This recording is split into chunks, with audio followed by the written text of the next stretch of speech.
Hello, and welcome to the Chloe Lee's Title Creation Institute, where we work hard to create unique titles for each of Chloe Lee's Bergman Brothers books. Top minds from around the world are using the latest in technology to find words to string together in order to create the perfect titles for Bergman Brothers series books. The titles we've created are sure to be one of a kind. Who would use these other than this author, whose books are good enough that the titles really don't seem to matter? We've created titles such as Only When It's Us, Always Only You, Ever After Always, With You Forever, Everything for You, If Only You, and the most logical seventh book title choice, Only and Forever. Have we been limited by the number of words we were allowed to string together? Yes, we were. Did we make creative titles anyway? Yes, we did. In fact, we are hoping against hope that perhaps a long-lost eighth Bergman sibling will appear out of thin air so that we can use our best title yet. With You, It's Only Us, Forever,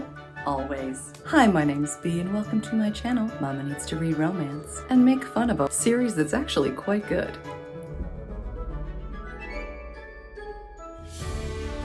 Hey, it's Bea, and welcome to my mid-month March wrap-up. I've read 11 books so far this month, and 2 of them I've given 1 star. So be prepared for complaining at the end of this video, and no need to watch if you don't want to.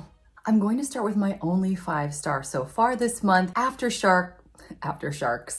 That would be interesting. Aftershocks by Ruby Dixon. This is book 8.5 in the Ice Planet Barbarian series. Since the title is Aftershocks, you can guess. This is the community reeling after an earthquake has hit the planet. It set everyone reeling. We saw the earthquake happen from 2 characters' points of view in book 8. Now in the novella, we get to see what happened in real time from 4 other characters' perspectives. I loved getting to see it from a whole new perspective in a different area of the planet. I also loved seeing how everyone was there for one another. The love that this community feels for one another and the way they lift each other up just made me feel warm and cozy. So a very interesting way to re-experience what rocked the series in book 8. I have 3 4.5 stars books so far this month. The first one is A Court of Frost and Starlight, which I listened to with the graphic audio, which was so much fun. Also fun, this was set during their winter holidays, so it gave me super Christmassy feels, and I honestly wish that I had read this in December, but oh well. This book was different for other reasons as well. There were no epic fight scenes or bad guys, so we had a chance to really settle in and get to know our characters better. I also loved how, don't quote me on this, but I think this is the only time that we've seen first-person narration from characters other than Feyre. I loved getting to see Cassian have some time, as well as Rhys. I really enjoyed that immensely. And I'll admit something I've never said before. Feyre is not my favorite person. I find her to be a little bit immature. She's always sticking her tongue out or calling people names and giving a rude gesture, and Rhys always just laughs it off and thinks she's adorable, and I'm so thankful because that would get on my nerves. There was a spicy scene towards the end that was crazy and quite good, very emotional, which I always appreciate. It was just a great way to delve deeper into these characters as a whole. I really enjoyed it. My next 4.5 star book is Only When It's Us, which is book 1 of the Bergman Brothers series. This was my first chance to check out Chloe Lee's. I really enjoyed it. It was spicy. It was emotional, maybe a little too emotional for me, which is why I knocked it down a little bit. And also Willa kind of drove me crazy here and there. Also, I didn't always get the frenemies vibe that was going on, but I think that was probably kind of fun. Frenemies to lovers. It was a little different. So trigger warning, there is cancer and the death of a parent in the story, which was emotional. I thought that the author handled it well though. But yes, this book and the title of this book, and then looking at the title of the next book and not being able to tell them apart was what prompted me to do my little skit at the beginning of this video. The titles are so funny, and yet I think Chloe Lee's can get away with it because the books are just so good. I'm starting the next book in the series, Only When It's Us. Nope, that's the first book. See, I told you, I'm starting the next book in the series right here today. So I'm looking forward to that, and I can tell you more about that at the end of the month. Oh, and a bit more about this. It's set in college. We have Willa. She is a soccer star. She's dealing with the pain surrounding her mother's cancer. She's having a hard time. Ryder also is dealing with quite a bit. He is deaf after having suffered meningitis, and he has very much put himself in a shell. Well, the two of them really bring the best out in one another. I loved how all of the characters in this book seem to really support support one another and were there whenever they were needed. I don't know if that makes sense, but I just loved how, for example, Ryder and Willa's mom, the way that they supported one another. I thought that was beautiful. And while I gave her a gift, she gave me a gift too, a hand to hold on the journey forward, which is what Ryder Bergman talked about with his relationship with Joy, Willa's mom. You just see character after character caring about each other, and I just really loved that. I also loved how Ryder's Hearing impairment did not impact his life once he was ready to fully live, and I loved how even during their love scenes, the fact that he's deaf or was wearing hearing aids is brought up. It doesn't detract from anything in any way, and I loved that. My last 4.5-star book so far this month is Barbarian's Heart, which is book 9 of the Ice Planet Barbarian series. We have Stacy and Pashab, who has amnesia. He was injured during the big earthquake. Stacy is devastated because Pashab does not remember her or their kit, their child. He spends a great deal of the book falling back in love with her and she falling in love with him. The overall theme is no matter what, every day is a chance to live and love, and I loved that idea. I thought it was really neat how they got to move into a new area of the planet. We get to see new things we've never seen before, which I thought was really cool. Less cool was all of the trekking across the snow before they were able to find their new home. So that, after a while, that got kind of old, but I was very thankful that I'm reading about it and not actually participating in that. So overall, great story. So 4.5 stars. My only 4-star this month, I actually finished this morning. I started it yesterday while my gal was home with a cold. I just needed a football romance in my life. I didn't plan on this at all, but I watched Saturday Night Live the other day and they had a football player as like their main guy. And I thought, ooh, I need a football romance. And here you have The Friend Zone, which is book 2 in the Game On series by Kristen Callahan. Why book 2? I've read all of these out of order anyway. What difference does it make? Do you know the only one I haven't read yet is book 1? So I'll be reading that one next. I enjoyed this one just as much as the other 2 in the series that I've read so far. I gave it less than 5 stars because Gray, our hero, really gets around. And I get that a lot of these heroes get around somewhat. This guy really got around to the point where I was like, do we like this guy? But he really changes his ways. He's all in for Ivy, who is our heroine. This is a college football romance. Trigger warning, there is a miscarriage. It's friends to lovers. She's actually in London when they start texting, and then they realize there's a flirtation right away. This is slow burn. It was super steamy. I loved seeing them fall for one another. But yeah, it was almost too spicy. Almost too spicy. But it was quite good. If you like Kristen Callahan, you're gonna love this book. I also highly recommend it if you're in the mood for a football romance. I loved the intensity and the emotion and the passion. When you can get tender and spicy together, just my favorite. My first of 2 3.5 stars this month so far, Seduced by a Pirate by Eloisa James. It's book 4.5 in the fairy tale series, which I'm almost done with. This novella was a lot of fun and way better than the whole novel that came before it. But again, 2 books in a row, we have a hero named Griffin who is incapable of calling the heroine by her name. He thinks her name is Poppy, and he's a pirate, he gets a tattoo of a poppy under his eye. Her name is Phoebe. She doesn't want to be called Poppy. He even named his ship the Poppy, and her name is Phoebe. Whoops! It was pretty funny, although she hated it when he called her Poppy. He tried to fix it though, unlike the last book. We have yet another Eloisa James where the guy can't do the deed. He's embarrassed. He hightails it out of there and becomes a pirate for some reason. He's injured after 14 years, so he comes home. He's not exactly excited about putting down his wild ways, but then he sets eyes on Phoebe and falls madly in love with her. She is dubious, and he does some quiet coaxing, and they wind up having some lovely scenes. The setting is gorgeous. It's set in the English countryside during the summer. They're by a lake. I loved the way she described the inside of the home. It's just so cozy, and having this big pirate bumbling around inside at first, it was beautifully done. It's very like insta-lust, then insta-love. But it was fun for a novella, and I enjoyed it. So 3.5 stars. My other 3.5 star book was Barbarian's Hope, which is book 10 of the Ice Planet Barbarian series. This book was was just okay for me. We have Asha and Hamalo. They were mates for a long time. Then they have a baby. The baby passes away early on, so trigger warning there, which causes their relationship to deteriorate. Both of them are grieving. They are not able to grieve together, so they separate. This book is all about the two of them finding their way back to one another, which I thought was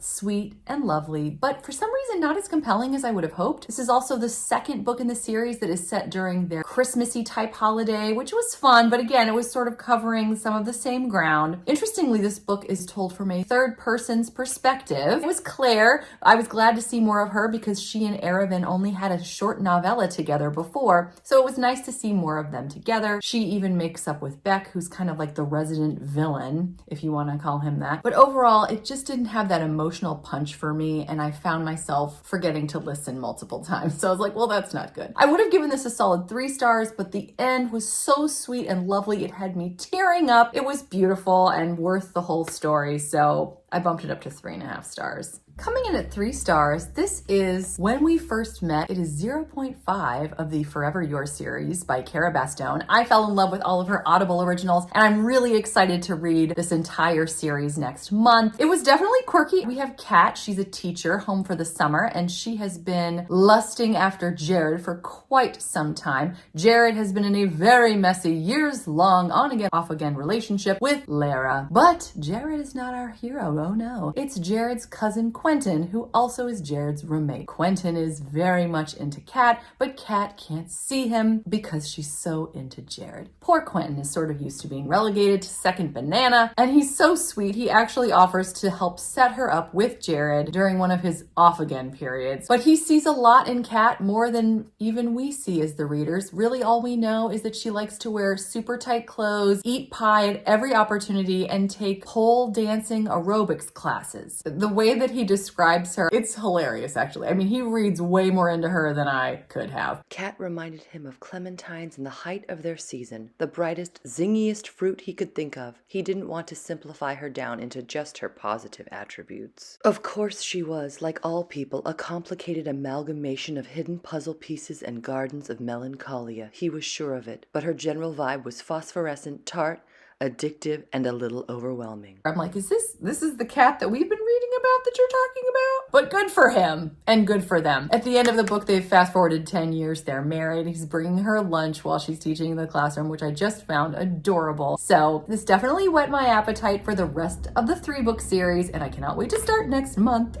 Also 3 stars for me, The Secret Book and Scone Society, which is a romantic cozy mystery that I read for my Romantic Cozy Mystery Tri-Chapter Challenge. And I did enjoy it. It wasn't as cozy as I hoped because it's all about each of the characters revealing their painful pasts, which was not super fun, but very interesting. I loved going to Miracle Springs, North Carolina, which was a beautiful setting. They have a woman who specializes in making scones based on a person's stories. She creates one that will hit just the right notes in their memory, and I thought that was really neat. But then there's Nora, the main character. She actually owns a bookshop called Miracle Books, where she is a self-proclaimed bibliotherapist who can listen to your tales of woe and prescribe the perfect list of books for you to read in order to heal, which I thought was really inventive. We do have paramedic Jed, who is super dreamy and sort of helpful. He's not really interested in helping them because it's kind of against his job to tell them what's going on in terms of the murder that they're trying to solve. They try to get Jed to tell them anyway, and I wasn't super thrilled with how they tried to coerce him. There were plot twists that were interesting, there was some danger, and promises of more Nora-Jed romance in books to come. I'm about to complain, and there's going to be spoilers. So if you want to go, I don't blame you. I wish you well and look forward to seeing you next time. These are by 2 1-star books. I'll tell you both of them and then I'm gonna go into it. The first 1-star book, Once Upon a Tower. The other 1-star book, Crystal Cove. Book 4 in the Friday Harbor series. All right, let's get started. I'm going to start with Once Upon a Tower, which is the 5th and final book of the fairy tale series by Eloisa James. Let me give you a list of what I liked in this book. We have characters from the Smythe Smith Quartet, which you may recognize that name from the series by Julia Quinn. Eloisa James and Julia Quinn had a conversation where they thought it would be fun if they took their characters from the series they were both currently working on and wrote them into each other's series. So yes, You see various characters from the Smythe-Smith Quartet in this book, which I thought was neat. That is the end of my list of things I liked about this book. Let me tell you what I think happened based on the author's note at the end. Eloisa James got really excited about incorporating interesting things. She was listening to Yo-Yo Ma while she was writing this book, and she thought, ooh, let me add a lot of music. So our heroine, Edie, is a cellist. We hear a lot about music,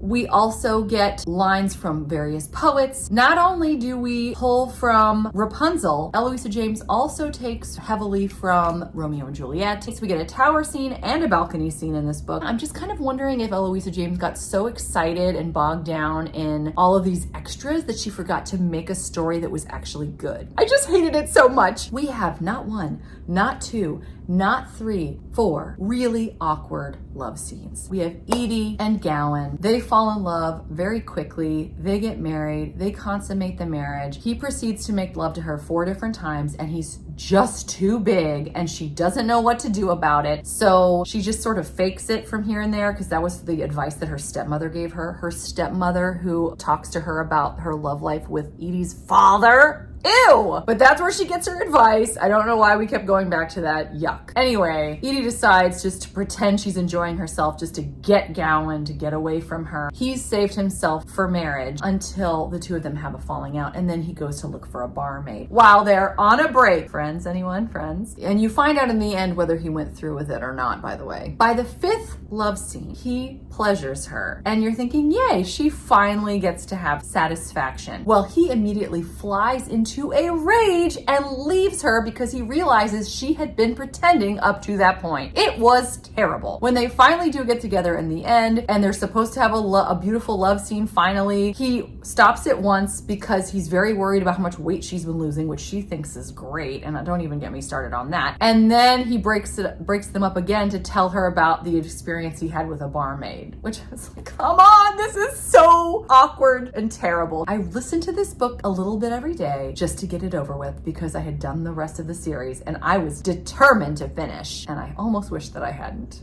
So there you have it.